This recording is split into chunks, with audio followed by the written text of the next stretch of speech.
Ladies and gentlemen, welcome to the very first edition of American Grunge on the American SpyFox channel.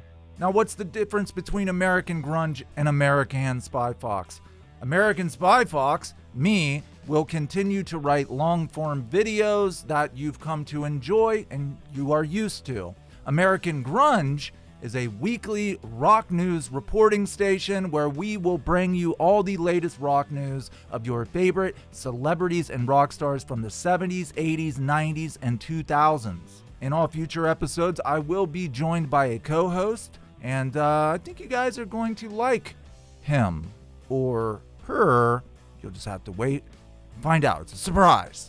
Having said that, I didn't want to stray too far away from our normal format for the first edition of American Grunge, so we will be discussing the latest news of Billy Corgan and Courtney Love, and we'll even be talking about some hair metal rock stars who don't believe grunge killed hair metal. In recent interviews, several hair metal rock stars of the 80s that some of you may have loved as children explain why they think hair metal was pushed aside come 1991.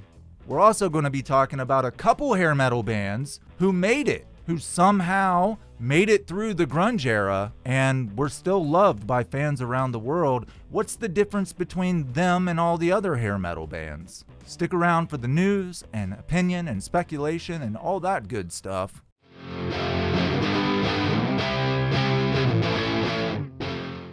According to blabbermouth.net, in a recent interview with Zane Lowe, Smashing Pumpkins vocalist Billy Corgan wanted to clarify some recent comments of his about, things like jealousy and envy and what he called competition between him and Kurt Cobain. Now, as we all know, Corgan had dated Cobain's widow, Courtney Love, prior to their marriage, some say during their marriage, and right after their marriage. We also know that Nirvana and the Smashing Pumpkins were the two biggest bands of the 90s. In fact, it was Billy Corgan's Smashing Pumpkins who would headline the '94 Lollapalooza once Nirvana could no longer do it. And Hole, who wasn't even on the bill, wasn't even supposed to be playing Lollapalooza, Billy would cut his set short to allow Courtney and her band to play for 30-35 minutes.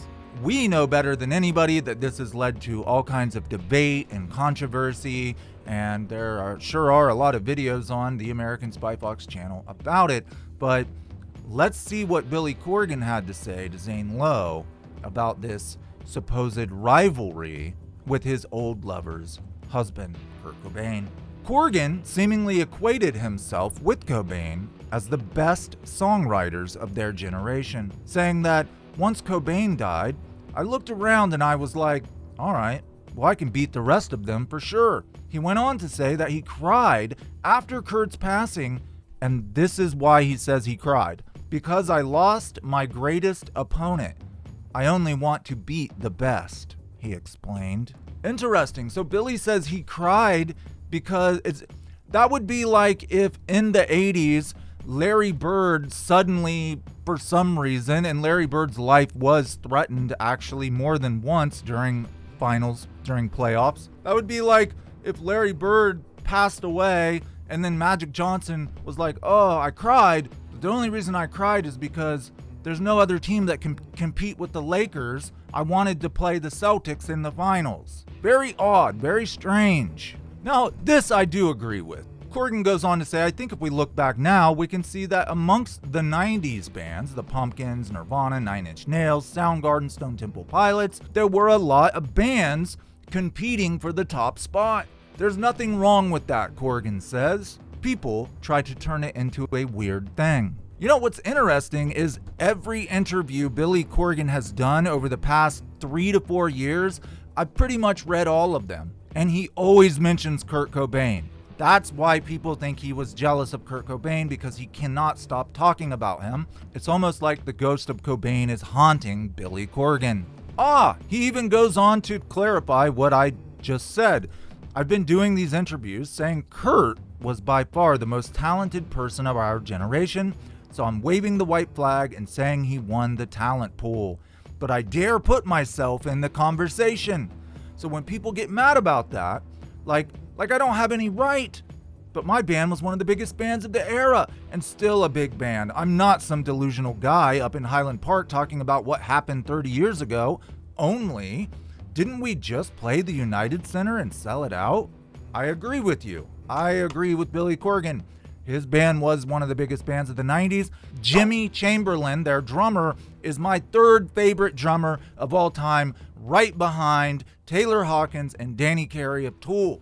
The Pumpkins are nothing to laugh about. However, with everything that happened in the early 90s, see the Nirvana series, to this day, people wonder what was up with Billy Corgan and Courtney Love and Kurt Cobain, and why did Courtney Love immediately travel to Billy Corgan's ranch in Arizona only 1 week after her husband was found? Finishing up the segment on Billy Corgan, he says this. Here's the one thing I would say, and I'm re-quoting myself. I wish Kurt was still alive. But then he gives the reason why he wishes Kurt was still alive. Because I want to compete against the best, and he was the best. So how's that a rivalry? You just said you wished he was alive, not so he could enjoy his daughter, or his daughter could enjoy him, or his family could, have evolved and grown and loved each other, not so he could have enjoyed life. You just said you wished he was still alive so you could compete with him. And then in the same breath, he says, how is that a rivalry? Am I missing something here, folks? Please comment below. The article finishes up by saying the Pumpkins briefly toured together with Nirvana in '91. Now, why did they only briefly tour? Because Corgan was still upset about Kurt taking his woman. And so the Pumpkins pulled out and said, we'll go our own way, you go yours. Corgan briefly dated Cobain's widow, Hole singer Courtney Love, before her '92 marriage to Kurt, and they reportedly dated again right after Cobain's death. Moving on to Courtney Love. What's Courtney been up to in the news? Well, we all know that she typically talks about Kurt Cobain because nobody ever wants to talk about Courtney Love. Let's talk about Courtney Love. I found this interview, one of the latest interviews Courtney Love did on a podcast. I forget the name of the podcast. I will link it below. I'll source it for those of you who want to watch it. Courtney finally acknowledged that the Rriot Girl movement was a real thing. Now, if you don't know or if you cannot recall, back in the 90s, Courtney would go out of her way to tell the press that the Rriot Girl movement wasn't real. And there's like 10 people that, called themselves Rriot Girls, and it's just the press. It's a total press invention. Yes, as you heard, she would say it's a press invention. These girls don't even exist. At the same time, Courtney Love would call herself a feminist. She would go on to minimize and even try to erase an all-female movement. Why? Because Courtney didn't want to compete with women. She only wanted to compete with men. She wanted to get rid of all the other women, not help them. But she finally relents, and she not only acknowledges that the Rriot Girl movement was a real thing, citing Bikini Kill and Bratmobile as two of the bands a part of that movement, but just take a listen. Love then says that the reason she had issues with Rriot Girl bands such as Bikini Kill and Bratmobile wasn't about personalities, but principles. That's right, Courtney Love wants to talk to you about principles, pointing out that one of the cornerstones of the Rriot Girls manifesto, so she's claiming that the Rriot Girl movement wrote out a manifesto, was, we shall not learn instruments. Instruments are the tools of the patriarchy. Patriarchy, whatever you want to call it. So not only is Courtney Love now saying the Rriot Girl movement is indeed real, it was real, that they also wrote out a manifesto, that Courtney Love herself read the manifesto, and she remembers the manifesto. She can quote from the manifesto. That's a long jump. That's a long leap to go from this thing doesn't exist to it exists with a manifesto, plus I can quote from it. 30 years later. Man, she must have a terrific memory. We shall not learn instruments. Instruments are the tools of the patriarchy. And I'm like, yeah, that's bullshit. I'll fucking learn Aerosmith's Sweet Emotion like right now. What the fuck? What are you guys talking about? She goes on to say, Kurt got by without being a shredder, but Kurt could play guitar. He wasn't a lead guitarist, he wasn't a solo guitarist, but he was one hell of a rhythm guitarist. Love would go on to talk about how she learned her instrument. Funny, I'm pretty sure that Courtney Love took that rule, we shall not learn instruments, from this supposed manifesto to heart, because to this day she's never learned how to play guitar. She's always gotten away with other people creating the noise while she screams into the microphone. If you don't believe me, back in 2020, 2021, during isolation, Courtney had tweeted that she was going to take guitar lessons, a woman who claims she should be in the Rock and Roll Hall of Fame for her musicianship. And then, recently, a distressed sound engineer who Courtney failed to pay at a show decided to record her tracks from the concert and upload them to YouTube. Here's a small snippet.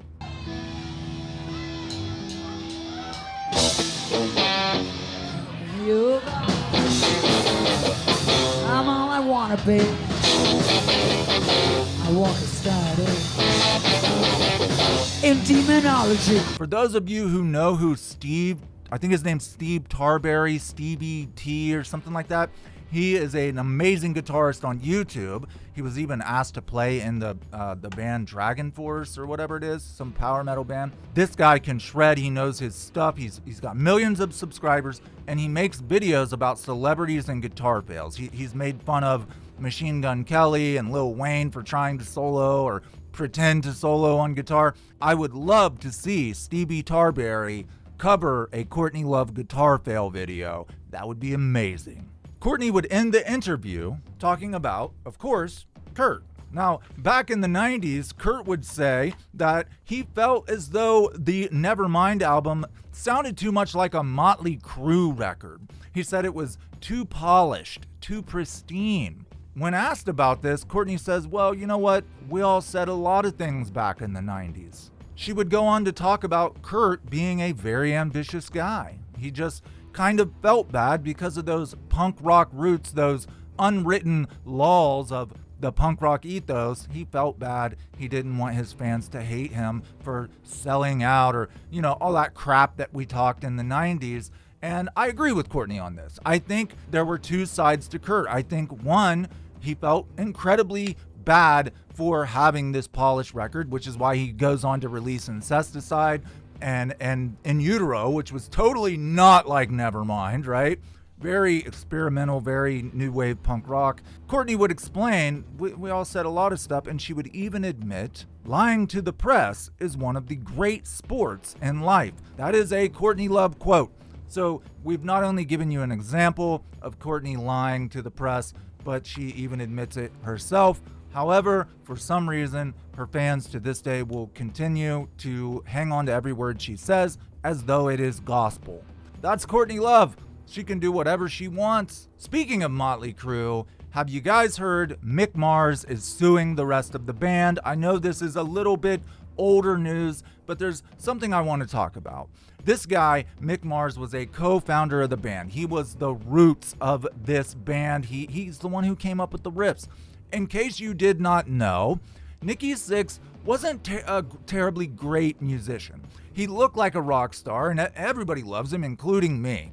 When I was a little kid in the 80s, before the grunge movement, before I knew what Nirvana was, I was a Motley Crue fan. Of course, everybody was in the 80s. Now, my 90s self would not admit that, but my, 40-year-old self can admit that. The first poster that ever hung on my wall was a Motley Crue poster. And you know how I got that poster? I won it at a county fair like a Motley Crue poster should be won. I shot out the red star with the BB gun and I got my Motley Crue poster. The only time you should ever hang up a Motley Crue poster is if you got it at a county fair. Now that is the American way of getting a rock band poster. My sisters would get mad at me. They came in and tore my Motley Crue poster in half, to which I marched into their bedroom and tore up their New Kids on the Block stickers. Take that. I try to see things from both sides. Nikki Sixx is claiming that when Motley Crue last toured, I believe just last year, that Mick wasn't even playing his guitar. It was all pre-recorded and he was just pretending, kind of like that Courtney Love failure. Mick Mars would be in an interview saying, no, that was Nikki. Nikki can't play his bass. He's never really learned bass. That was all pre-recorded stuff, and Nikki was acting like he was playing his guitar when he really wasn't. Now, in case you didn't know, this type of stuff happens all the time. Remember Milli Vanilli? They got caught lip-syncing? Yeah, often musicians who somehow become famous but aren't really that talented, they will pre-record, or they'll have other musicians on stage playing the music, and then they just pretend to play it along with them. I see both sides of the story. Tommy Lee, Vince, and Nikki want to get rid of Mick because Mick can no longer tour. It's not Mick's fault though, because he has a disease that hardens the spine and fuses it all together. It basically turns to concrete. This guy can barely move. He can't even turn his, he has to turn like this. He can't turn his neck side to side. I feel so sorry for Mick Mars because he still wants to rock. His brain is still youthful, but his body will not allow him to do it. And I can relate to that. Once upon a time, I could dunk a basketball. Now I've had knee surgery, and if I jumped, both my knees would break in half. I can't do the things that I used to love to do. I feel for Mick Mars. So you got 3 of these band members trying to totally push him out. They've replaced him with John 5. We all know that. The terrible thing is, they want to get rid of him altogether. They don't even want him to have any shares of the proceeds. They want to cut out Mick Mars' 25% shares, meaning if they go on tour, any merch they sell, tickets they sell, Mick would get none of it. It would probably instead go to John 5. On one side, I see their ploy. Like, dude, if you can't work anymore, he would still continue to get royalties for the music he recorded. He just wouldn't be getting shares from the world tour they're planning in 2024. On one side, I'm like, you know what?